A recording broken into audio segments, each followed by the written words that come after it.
This event is part of our Gina Cody School Day celebrations, a day of pride to recognize the achievements and successes of our incredible students, alumni, faculty, and staff. My name is Nida Siddiqui, and I'm an alumni officer at Concordia. I'm very happy to be serving as your MC this evening. I'd like to begin by acknowledging that Concordia's campuses are located on unceded Indigenous lands. The Gane'o-Gehaga Nation is recognized as the custodians of the lands and waters on which we gather today. Jojage, or Montreal, is historically known as a gathering place for many First Nations. Today, it's home to a diverse population of Indigenous and other peoples. We respect the continued connections with the past, present, and future in our ongoing relationships with Indigenous and other peoples within the Montreal community.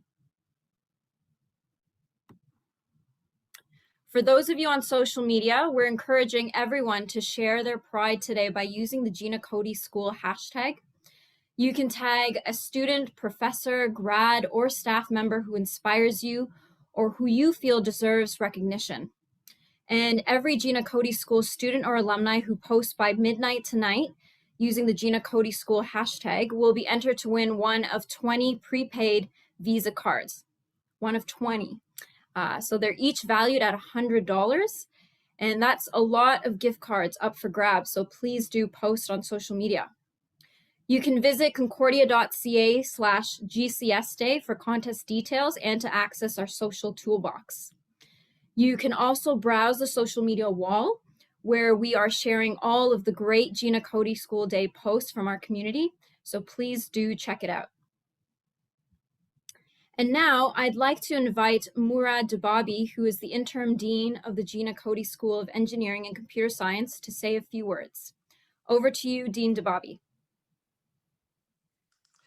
Thank you so much, Nida. Hi, everyone. Bonsoir tout le monde. Un plaisir d'être avec vous. I'm delighted to welcome you all to our very first Gina Cody School Day and to this student showcase. I hope it will become an annual tradition for all our students, faculty, staff, and alumni to come together and show our pride and support to our community and school. As a Gina Cody School community, we have a lot to be proud of. First, we are one of the fastest growing faculties of engineering and computer science in Canada. Second, with more than 10,000 students, and 238 faculty members, we are expanding and growing.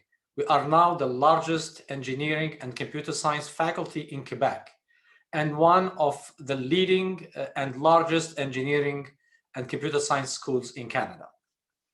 We rank in the top 7 schools in Canada, and according to the 2021 Times Higher Education ranking, we rank in the top of the 201 engineering schools in the world. And all we know how many schools of engineering exist in the world. So it's beyond 1,500 engineering schools. We are leading in several research fields, such as smart cities, applied artificial intelligence, where we have a huge capacity, advanced manufacturing, cyber physical system, cybersecurity, surface engineering, and biomedical health. We also have a strong partnership and initiatives in the field of aerospace, and we are innovating to reduce the industry's environmental footprint. A unique characteristics of the Gina Cody School is that we are the very first engineering school in Canada named after a woman. So this is a major point of pride for me, and I'm sure it is as well a point of pride for everyone in our Gina Cody School community. I think we are in a very special moment of our history. When I see the energy and dedication from the student, faculty, and staff every day, I think this is just the beginning. This morning, we have had the pleasure and chance to meet Dr. Charky Kawas, Chief Operating Officer at Broadcom Inc. His career and life story are remarkable, and he is a role model and a source of inspiration to all of us. If you didn't have the chance to attend this event, we will share in the upcoming days a video recording of the event. Tonight, we will have a glimpse of the future. I'm thrilled to see and discover what our students have been working on and are ready to share with us today. And one day, I'm sure that you will come back to Concordia University to talk about your experience and achievements to younger students. Thank you all for attending this event, and special thanks to all the presenters for taking the time to prepare for tonight's event and for being here. Now, I will yield to Nida, who will continue with the rest of the program. Thank you very much, Dean Debbabi. Now, our next speaker should be familiar to everyone. Gina Cody is the benefactor of the Gina Cody School of Engineering and Computer Science, the first school of its kind named after a woman in North America and one of the first worldwide. In 1989, Gina became the first woman to be awarded a PhD in building engineering at Concordia. She went on to have a highly successful career as an engineer and then as the principal shareholder and corporate executive of a major Canadian engineering firm. She's won numerous awards, including being named one of the top 25 women of influence in Canada in 2020. And this past December, Gina was actually appointed member of the Order of Canada. Now, I could go on and on about Gina, but I'd prefer to turn the microphone over to her. So Gina, the floor is yours. Thank you, Nada. It's a great pleasure to be here with all of you as part of the Gina Cody School Day celebrations. I wish we could have held this inaugural event in person, but during this pandemic, we are learning valuable lessons about flexibility and adapting. If you attended the event this afternoon with Charlie Kovas, you heard him speak about how these qualities, especially adaptability, are so vital for success in the tech industry. So my message to students and recent grads today is one of hope and optimism. No matter where you are in the world, I know you have likely experienced challenges due to this pandemic. Some of you may feel that your future is uncertain. I know that there have been fewer internship opportunities in many places, and jobs are harder to find than ever. My message to you is this: it will pass. I know that's an easy thing to say for someone who is comfortably retired, but hear me out. We are in the midst of the fourth industrial revolution, an era that relies on highly technical skills and knowledge. In other words, it relies on the skills and knowledge that you are learning in engineering and computer science. The world needs you more than ever. Why the economy has slowed and businesses may be reluctant or unable to hire, things can only stay on pause for so long. As future engineers and computer scientists, you have a major role to play in shaping the world of tomorrow. I urge you to take this responsibility seriously. We all have a different relationship to technology. Different groups use and have access to technology in very different ways. Technology can connect, bridge divides, and open new lines of communications. This event is a great example of this. But technology can also restrict, marginalize, and censor. It can create echo chambers and silos of thoughts and ideas. You aren't just designers and creators. You are curators. What you choose to focus on will have an impact on how our society will look, feel, and sound. Consider how your work will affect others, not just the majority. But what about those with disabilities? What about the elderly? What about the underprivileged? Don't underestimate the importance and significance of your role. As the famous Persian poet Rumi said, you are not a drop in the ocean. You are the entire ocean in a drop. What you do in your life matters, and it helps clear the way for those coming after you. So be positive and kind.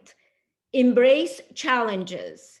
Do not be afraid to take chances and experience failure. Failure is the best teacher we have. Learn from your mistakes and use those lessons to grow. And when you do achieve success, give back and help those coming after you. I wish you all great happiness and success in your journeys.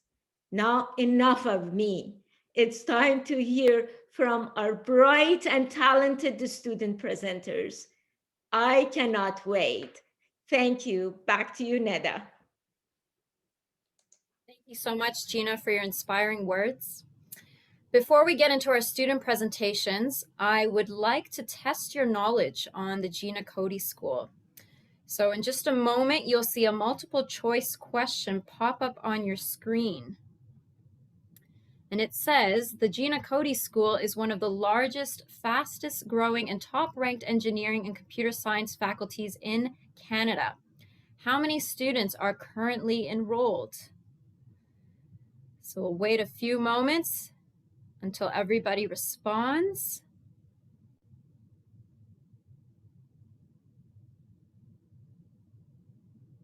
All right, let's stop it now, the poll, and let's see the results. So you guys have guessed, 57% of you guessed 10,150, and you are actually correct. So good job. I'm gonna close that. Great. So now it's time for our first group of student presenters. We will hear 3 presentations followed by a comment and question session with Dean Debbabi, Gina Cody, and Kayla Charky. Our first presentation will be by Gloria Anastasopoulos, a first-year mechanical engineering student who will talk about electropolishing. Next, we'll have 4 presenters from the senior design team. They are Matthew Pedvaiskis, who is a 4th-year industrial engineering student with a minor in computer science. Eli Dannenbaum, who is a 4th-year mechanical engineering student. Benjamin St. Pierre, who is also a 4th-year mechanical engineering student. And Alex Gendron, a recent electrical engineering graduate. This group will walk us through their journey to the Canadian Engineering Competition. And finally, our third presentation will be by Sarah Ordenselli, a 5th-year mechanical engineering student who will introduce us to the Concordia Precious Plastic Project. Without further delay, I will turn the microphone over to Gloria. Gloria, the floor is yours. Thank you. I'm going to share my screen. So electropolishing is a method that uses electrical and chemical reactions to smooth pieces on a microscopic scale. Now, to the naked eye, a surface might look really smooth, but if you zoom in enough, it'll look like this, with all these mountains and valleys. And what polishing does in general is get rid of these mountains and valleys, thus reducing the roughness of a surface. So how does it work exactly? Well, I drew here the basic setup for electropolishing. You have the piece you want to polish called your workpiece. You connect it to the positive side of your power supply, and to the negative side, you attach another piece of metal, usually copper or steel, and that's going to be your cathode. You submerge these in an electrolyte solution, so that's a liquid mixture that conducts electricity, and it'll complete our circuit. When you turn the power supply on, chemical reactions start to take place at the surface of the workpiece, driven on by the electric current. It starts dissolving into the solution, which reduces its roughness and results in a more uniform surface. So let me demonstrate.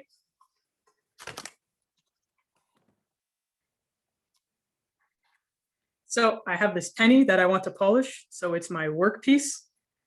I am connecting it to the positive wire of my power supply. And then to the negative wire, I attach this screw. So it's my cathode. My electrolyte solution is baking soda and water. So that's gonna conduct electricity.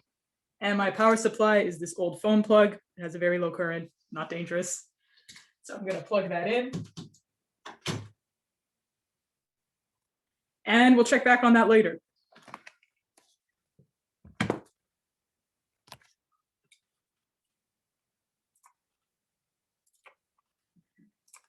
So what are some applications of electropolishing? Well, it's used a lot in the automotive and aerospace industries because in these fields, your parts are under a lot of repeated stress and you really want them to have the best performance possible. So electropolishing, by removing tiny imperfections on a piece's surface, increases its corrosion resistance, stress resistance, and fatigue life. Fatigue life is how many times an object can be subjected to a force before it breaks. So what this means is that your parts will last longer, they'll need to be replaced less often, and that saves on costs and resources long term. Another problem with rough surfaces is that stuff like bacteria can get caught in the crevices, even after you clean the surface. So electropolishing, by getting rid of the mountains and valleys again, assures that there are no harmful substances, there are no crevices for harmful substances to get stuck in. So we electropolish things like surgical tools, prosthetic devices, pharmaceutical equipment, food processing equipment, because it reduces the chance of infection and lowers the chance that patients will get sick. Okay, so let's check back in on our penny. Let's see, hopefully. Yep, so hopefully you can see that the part that was in the water, so the part that was electropolished, is already much shinier than the part that wasn't. So electropolishing gets rid of discoloration, stains, and tiny cracks on the surface, so it better reflects light. So thank you. That's it for me. I'm now going to pass it over to the senior design team for their presentation. Excited. So hi, everybody. So I'm Matthew, and today Eli and I are going to be presenting this presentation, and Benjamin and Alex are going to be fielding questions later, okay? So let's go to the next slide. So basically, between the four of us, we've had experience in competitions, not only at the university, provincial, and national scale, because basically in total, we've competed in 13 competitions, and we've placed in 17 podiums, either third, second, or first, and we've competed in 5 different provinces. So we've been around the block a bit. So we'll go to the next slide. So what are the different levels of engineering multidisciplinary competitions? So when I say that, I mean like competitions that involve all disciplines of engineering. So basically, especially at Concordia. So at Concordia itself, hosted by, again, I'm talking more about the undergraduates, of course. So we have Eng Olympics and Eng Week. So Eng Olympics is going to be the precursor event that will be qualifying students to compete on the provincial scale. So that happens in the fall, and Eng Week is a similar competition that actually is just wrapping up right now. It happens in the spring, and they're both hosted by the ECA. So that's a great place to start in getting into the competitions. At the Quebec level, we have the Quebec Engineering Competition, which is basically the successor to the Eng Olympics. So the Concordia teams will go and represent Concordia at that competition, competing against schools such as ATS, McGill, Laval University, and all the other ones. And then from there, if you place first or second in the province, you get to represent Quebec and of course your university at the national stage. Another provincial competition that's also held between all the universities and all the disciplines is the Quebec Engineering Games, which is also very interesting. So we'll go to the next slide. So so the Concordia senior design team, undergraduate senior design team, has had some recent success. So last year, it was the last in-person one, of course, and they placed first in all of Canada. Again, so that was, of course, a great moment for Concordia and Quebec. And this year was the first inaugural online Canadian engineering competition. And we were able to not only get past the Quebec stage, but get second in all of Canada. And this is with a design that even generated about 600 times more power than even the first place team. So we were very, very pleased with our result. We'll go to the next slide. And I think Eli will take it over now. Thank you, Matt. So here are just a couple examples of some kind of senior design-like competitions that we do. So Major has a competition at the Quebec Engineering Games that you have 8 hours to complete a robot. Machine is a 4-month competition. And you can see on the right, the train on the top there is the solution that we used for last year's machine competition. Senior design competition specifically, there's at CQI, like Matt said, there's usually you have 8 hours to build a robot. On the bottom right there, you can see the machine that actually won our team first place last year in all of Quebec, in all of Canada, sorry. Next slide. So our solution this year, we had to create a power source that could harness the energy of tides and current in the Bay of Fundy.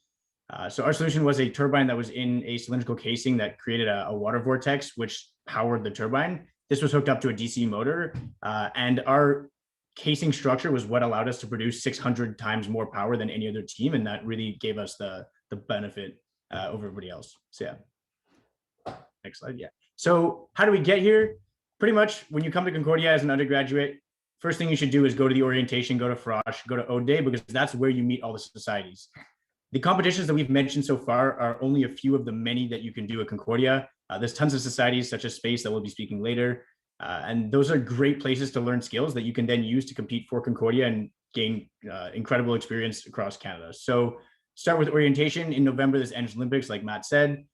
Then in CQI is in January, and then you can compete in CEC in February. And if you have any any questions about anything like that, you can always email competitions@ECA Concordia, which will be put in the chat. Finally, I want to thank all the sponsors that have ever sponsored any of the societies and competitions that happen at Concordia, because without you guys, none of this would be possible. We wouldn't be able to do any of the competitions we do. And so we're very grateful, and we wanted to say thank you. And that's pretty much it. After this, I'll pass it on to Sarah. Thanks, Eli. That was very interesting what you guys showed.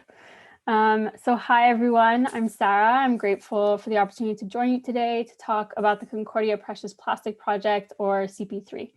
So I'd like to start off by asking everyone a question, and that is, how much waste, plastic waste, do you think Canadians produce each year?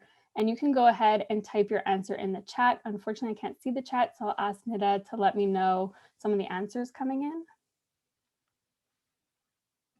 Waiting for some people to submit their answers. Can you repeat the question again? How much plastic waste do you think Canadians produce each year? Okay, so we've got 500 tons, 100,000, 6 billion tons, 15,350,000, and Maya says a lot. So how about you give us the answer, Sarah? Yeah, those are great guesses. So whoever was closest to 3.3 million tons of plastic waste each year, you are correct. And that's equivalent to about 24 CN towers, which is a lot of waste. And unfortunately, most of this waste will end up in landfills or be sent overseas. Canada only recycles about 9% of this waste, which is very low, but it also means that there's a lot of room for improvement. So as an engineering student, I've always been interested in sustainable design. And when I was working in industry, as well as certain class projects, it's very common to 3D print prototypes to test your newest design, which I'm sure most of you are familiar with. However, I came to realize that prototypes, after they've served their purpose, often end up in landfill. And this is because there is no identification showing what type of plastic they are made of. So without the proper symbol and number, as the ones that you see here, recycling facilities are unable to process the plastic. However, materials used for rapid prototyping still have great value. For example, PET plastic, commonly used also for water bottles and packaging, can be recycled multiple times without losing its properties. Another example is for higher grade materials such as carbon-filled nylon would otherwise not be recycled because it's a mix of different types of materials that can't be separated. So why not give them another chance to be upcycled by turning them back into 3D printing filament that can be used again and again? And this is what inspired me to start the CP3 initiative about 4 years ago. We are now a multidisciplinary team of over 20 students from different faculties working towards our goal of implementing a plastic repurposing program here on campus. We are based on a circular economy model called Precious Plastic, which is an open source international initiative. So what will be our process at Concordia? CP3 will be collecting discarded plastic on campus, such as PET water bottles or 3D printed projects. And we will be able to create 3D printing filament or mold into new objects, such as furniture, flower pots, cutting boards, or really anything that you can think of. They will be accessible for all Concordia members and available to purchase, where all funds collected will go towards CP3. We also raise awareness about the plastic crisis through our social media platforms and workshops. Our efforts are in alignment with the Concordia University Sustainability Action Plan that was implemented last year, as well as the United Nations Sustainable Development Goals number 12 and 13. CP3 hopes to empower individuals by providing guidance on how to reduce plastic consumption, proper disposal of used plastic, and how to design more sustainable products. At Concordia, there are about 25 3D printers accessible to students for teaching and research purposes. We want to help create a new model of systematic change by providing tools to identify the plastic.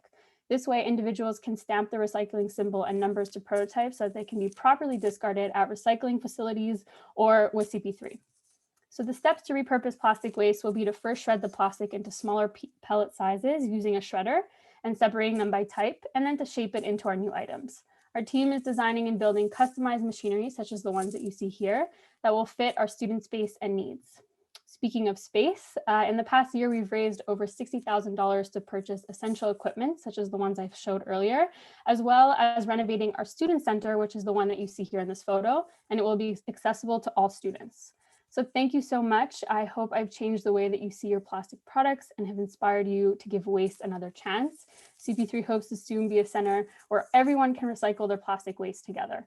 I'd like to take this opportunity to thank our past and ongoing partners and the rest of my CP3 team for their support and hard work. I'll give it back to you, Nida. Thank you so much, Sarah, and to all of our other speakers for your excellent presentations. These are all really interesting projects that you're working on. So we're now going to have a short question and comment session. So let's get things started with Gina. Gina Cody, can you please share any questions or comments you have for our presenters? Absolutely. I want to congratulate our youngest presenter tonight, Gloria. What an amazing thing. When I say engineering and computer science belongs to everyone, you are an example of that. Welcome on board, my dear. I'm so pleased to see you. A young and the first year student winning in the competition in Canada. That's an amazing thing. I don't know what to ask. I'm supposed to ask questions, but I'm just too excited. Sorry about that. So just tell me, how do you see your polishing help the environment? Because you are using green material, and we go to stores and we buy all these chemicals and we bring them home to polish our stuff. This is an amazing thing that I think you should go beyond. Back to you, Gloria. Yeah, thank you so much. That means a lot. In terms of electropolishing, it does help a bit in the sense that parts, in terms of environmental impacts, I mean, that the parts have to be, they last longer, so you don't need to have as many new parts coming in.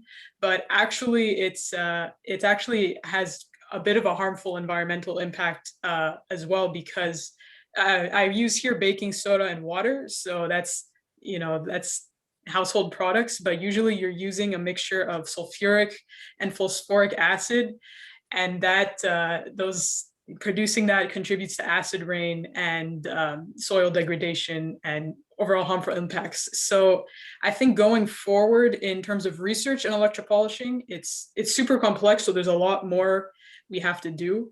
But a big part of that is trying to offset that environmental harm that the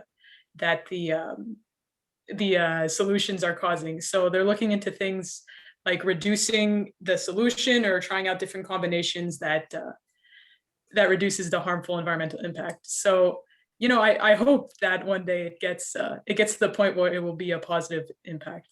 Thank you, Gloria. I can't wait to see what happens to you in 10 years' time. We shall meet. Back to you, Nida. So much, Gina and Gloria. Next, we'll go to Kayla Charky. Kayla is a third-year software engineering student and also the Vice President of Competitions for the Engineering and Computer Science Association. So Kayla, do you have any questions for our presenters? Yeah, actually, I have a question for the senior design team. Thank you for mentioning the road to CEC as you lived it. I was wondering if you had any uses Like, what are your day-to-day uses for all the things that you've learned at these wonderful competitions? Thank you, Kayla, for the question. So if I could start by saying that the day-to-day results of like our competition is obviously in the classes. Like competitions usually happen either within 8 to 12 hours. So within this time, we learn how to brainstorm, find good solutions, do decision matrices, and come and build a solution and finally present it to the judges. So when you have project classes where you have to make such a project presentation and all of that, this really comes in handy. And other than that, it's also at those competitions that we're able to meet sponsors, find potential internship. That's how I find my internships, and it's a very valuable experience for everyone. Thank you. I don't know if Alex wanted to add something. Yeah, well, just to add on what you said, Benjamin, about the network. So these competitions regroup every school from Quebec and Canada as well. And we're able to make friends from a bunch of different cities and really build our network. And these are the other engineers that will be working at the same time as us, graduating with us. So it's very important in that regard as well. Thank you. Thank you very much. And now, Dean Debbabi, can you please share any questions or comments that you have? Yes, Nida, I have a question for Sarah on the CP3 initiative. This is really a fascinating initiative, and I'm really impressed by the leadership that Sarah and the other student involved did show by for example, raising $60,000. That's the number that I heard. It's really impressive. So I wanted to know, you mentioned at the end of the presentation that you are going to have a student center, and I'd like to know when that center will be open and where are you going to locate it? That's a great question. I will actually show my screen and I'll be able to show you a little bit more of what it'll look like. So this will be our student center. It will be renovating a used shipping container, similar to the one that you see here. And this is a short rendering of what we hope for it to look like. That was made by one of our members, Felix. So the center will house all of our machinery and also storage for all of our pellets, which you'll see in a second. And students can be creating products, conducting research, and we hope to be open this fall if everything goes well in terms of reopening the university.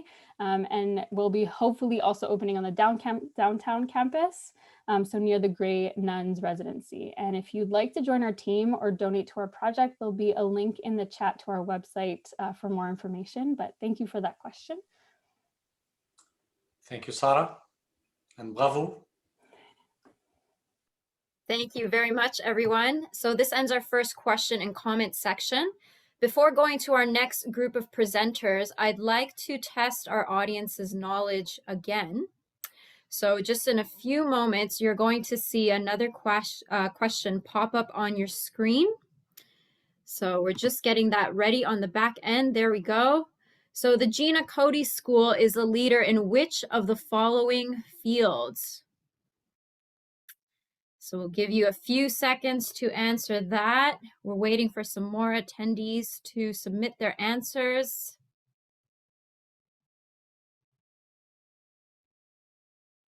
All right, so 70% of you said all of the above, and you are absolutely correct.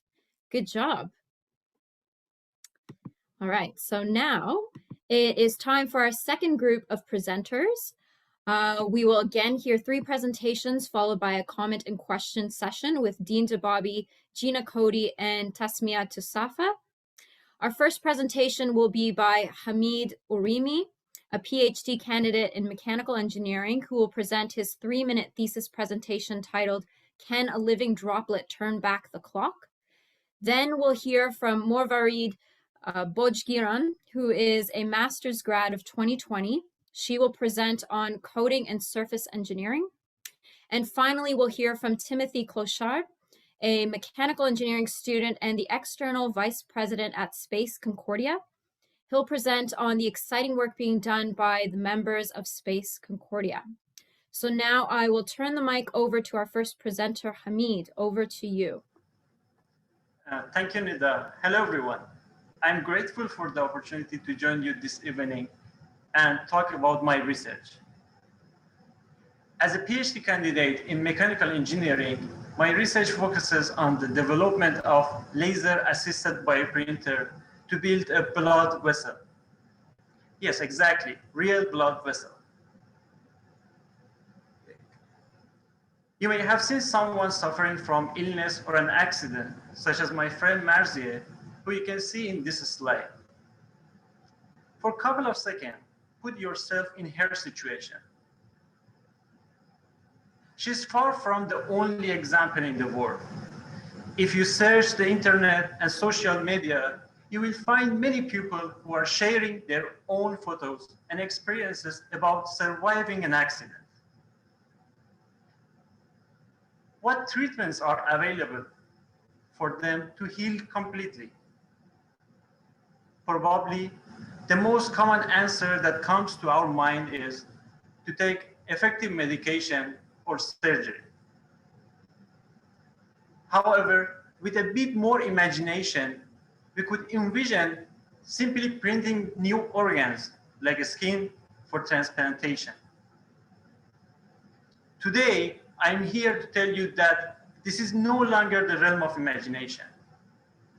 The existing bioprinters can build up living organs, such as the skin, using similar method to other 3D printers you may have seen. However, this bioprinted organ cannot live for long because they lack blood vessels. In my research, I developed a bioprinter that has the ability to create blood vessels, such as capillaries, in different sizes. In my device, I generate different sized droplets which contain living cells. And by placing them one after the other, I can make any shape. To generate this droplet, I use laser, as it is creating the high impact in a fraction of a second.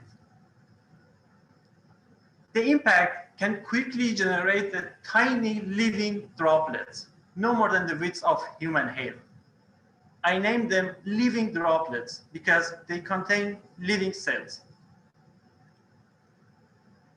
Recently, I used a specific type of cell which has the tendency to generate blood vessels in a random direction and random sizes by themselves. I managed to print this type of cell in such a way that I was able to create a specific shape, like the lines you can see in this slide. This allowed me to build a capillary in a specific direction with my device. At the end of my research, I hope to be able to fully recreate the blood vessel networks using this technology. Perhaps in the near future, my work will be a solution for the people such as my friend Marzieh, who want to turn back the clock on their accident.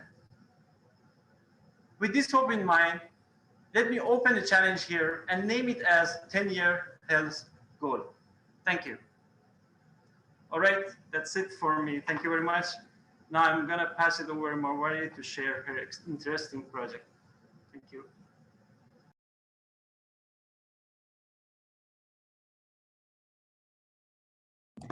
Thank you so much, Hamid. So hello, everyone. My name is Mourad Debbabi, and I got my master's in mechanical engineering just a couple of months ago in October 2020. And I'm just so happy to be here to be able to present to you my master's thesis in this presentation. So before I go to the next slide, I want you to imagine that it's minus 40 degrees outside and you've been waiting for the bus for so long that all you want to do is to take that hot, soothing shower and go straight to bed. But you can't. Why? Because the pipes are frozen. But why they're frozen? Well, sometimes the temperature is so low that it literally freezes the running water and causes bursting in pipes. Well, frozen pipes are known to many Canadians, but few know how to deal with. Statistics show that 1 out of every $2 paid by home insurers are for damages caused by water. This represents $500 million only in Canada. So the question behind my research work was to solve that how can we put an end to these costly expenses and help Montreal or any other place struggling with cold weather? But what are the options here? Can we heat up the whole building? Well, that's a waste of energy. Can we replace the fractured pipe with a new one? Well, that's again a waste of money. What about wrapping a hot wire around the pipe? Well, that again might get detached too easily. But what if I told you I can make pipes, just like the one in this picture, wear coats? I mean, this is what we do when the temperature drops. In my research, we made this coat a part of the pipe so that it would make it warm for as long as possible with no risk of detachment or energy loss. The coat that I designed had two main layers. First, an electrically insulating layer. Second, an electrically conductive layer. For the insulating layer, we chose a ceramic material, and for the conductive layer, a metallic material. By attaching the ends of the water pipe to a power supply, the electricity passes through the conductive layer, heats up the surface, and melts the ice away. The insulating layer stops the electricity from passing through the pipe and, of course, the water. Because imagine you're taking that much needed hot shower and you get an electric shock. Not fun. In this research, we chose thermal spraying to make this plan possible. Thermal spraying, just like the one you can see in this picture, is practically the spraying of melted metals or high velocity particles onto a surface, which in our case is the pipe surface. So the thickness of each of these layers, the powder size, or the type of material that we choose, they all can define the performance and efficiency of the heating system. So the goal and the hope behind this research work was to come up with a heating system so reliable that not only saves us a lot of money, but also no one will ever have to miss the chance of a hot, relaxing shower because of this cold weather. Thank you so much for listening, and I'm going to pass it to you, Timothy.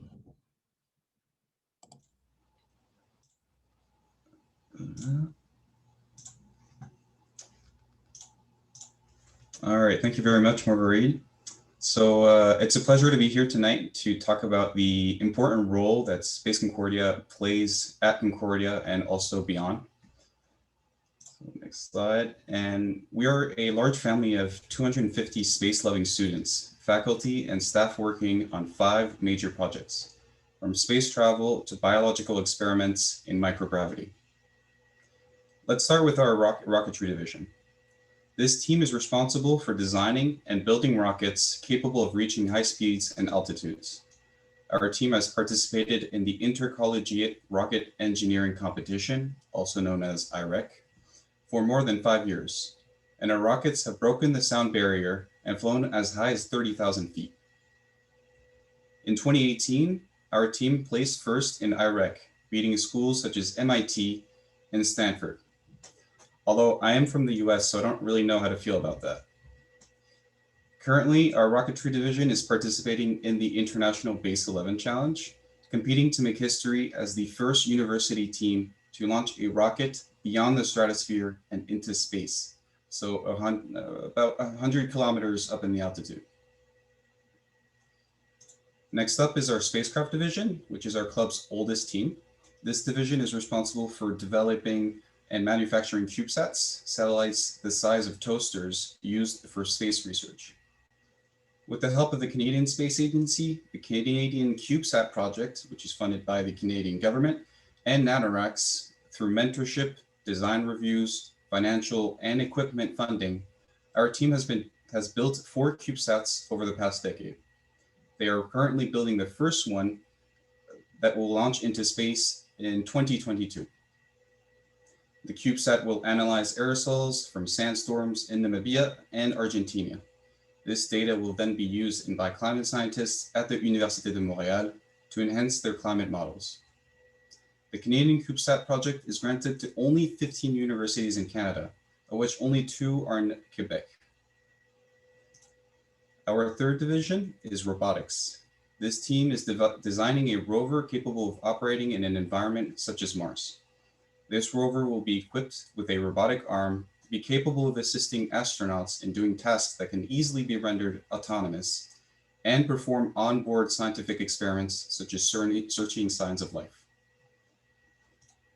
Our newest team currently is our Space Health Division. This team is researching the impact of microgravity on the human body. Experiments are performed on synthetic human cells and synthetic human hearts to explore how these correlate to health dangers for astronauts in space. Finally, our last division, Spatial Projects. This group focuses on smaller projects with shorter lifespans, such as developing payload attachments for weather balloons. And currently, Special Projects is currently working on improving the first ever student-built liquid fuel rocket engine developed originally by our rocketry team for the Base 11 Challenge. Space Concordia is more than just space. We also participate in outreach, helping students at Concordia and other universities, CEGEPs, and schools in Montreal, and even internationally. The outreach team organizes events where any of the Space Concordia members can volunteer and help the community by organizing fun STEM workshops for kids, informative webinars for CEGEPs or university students, also sponsorship events to help our cause. Our 5 divisions come together to form a strong interdisciplinary family from across the university. Together, we develop and grow our technical skills, but we also grow as friends who all dream the same big dream. Thanks to our sponsors, collaborators, teachers, and alumni and staff, we are able to accomplish incredible feats and create a true amateur space agency, all from the confines of Concordia's campuses in the heart of Montreal. Space can make us feel free, but it is also an expensive endeavor for university students. If you'd like to participate in our team or also make a donation, I will also post our donation page in the chat. Thank you so much for listening, and I will now pass it back to Nita. Thank you so much, Timothy. And I'm sure everyone right now is giving a virtual round of applause for all 3 of the presentations we've just seen. So now we're going to have another round of questions and comments. So as we invite everybody back onto the screen, I will let Gina, you can start things off. Okay, my question is to Hamid. I was blown away. Oh my God. You know, for years we said that engineers are different and people see engineers as builders. Now we are healers. And that is what I try to tell to the young people out there. And you are truly an example of that how the world is changing, how we are entering into a new era, that the old version of engineering has changed. Engineering and computer science is the world of tomorrow, and you are truly an example of that. So I want to see, you spoke about the 10-year vision of yours. So how can we speed it up, and what do you see sooner coming up? And are you planning to stay 10 years at Concordia, or what are we going to do?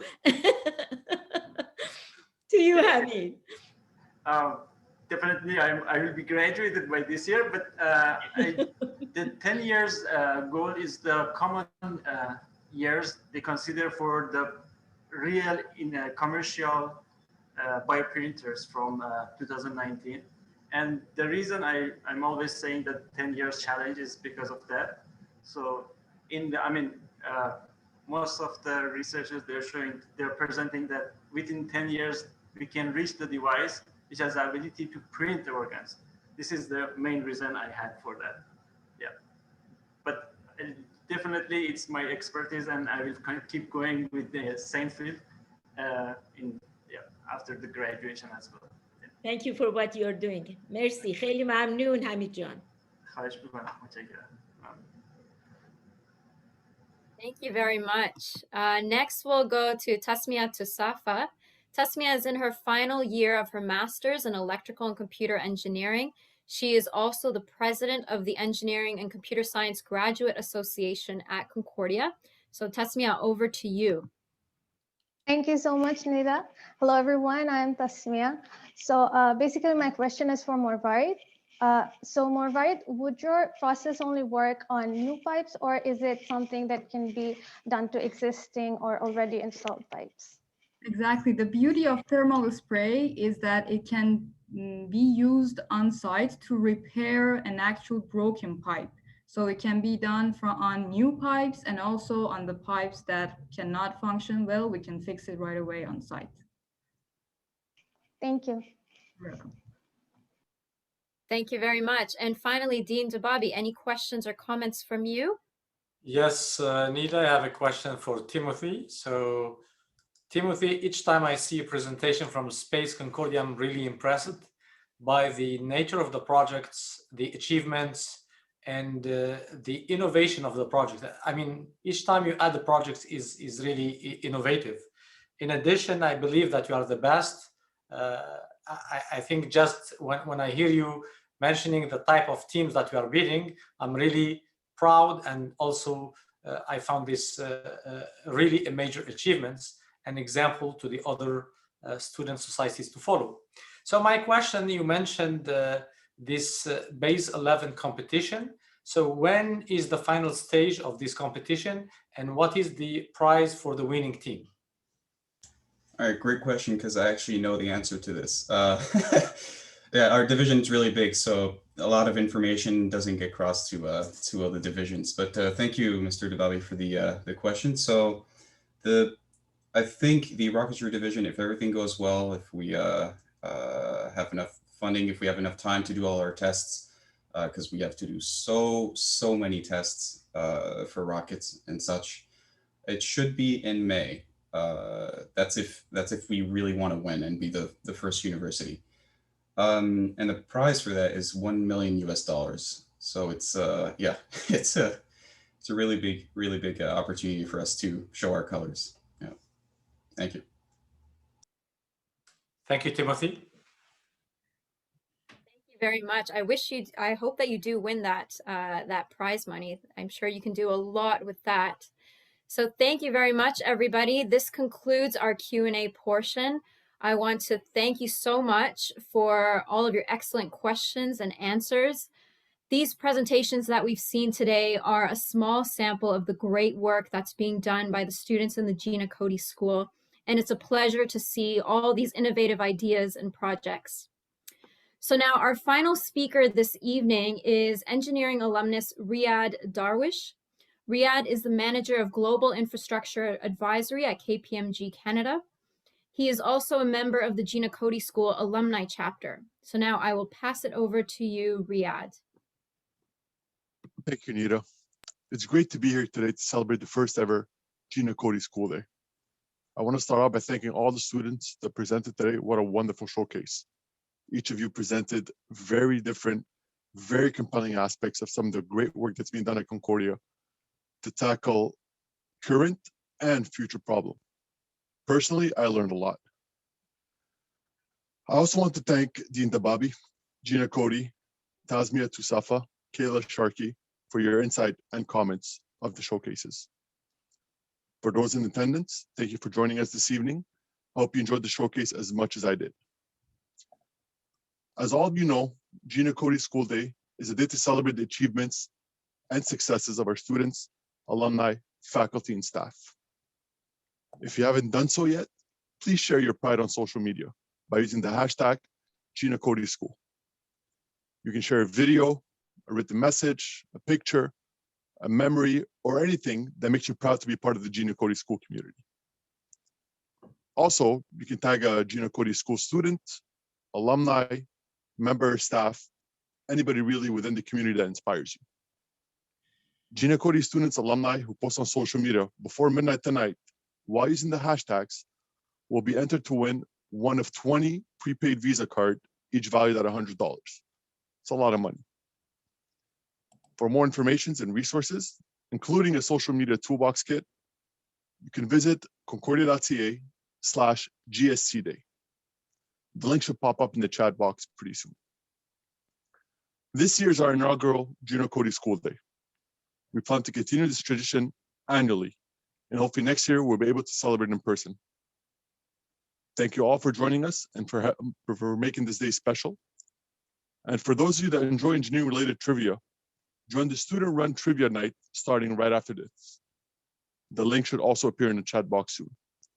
Have a great evening, everybody. Merci et bonne soirée.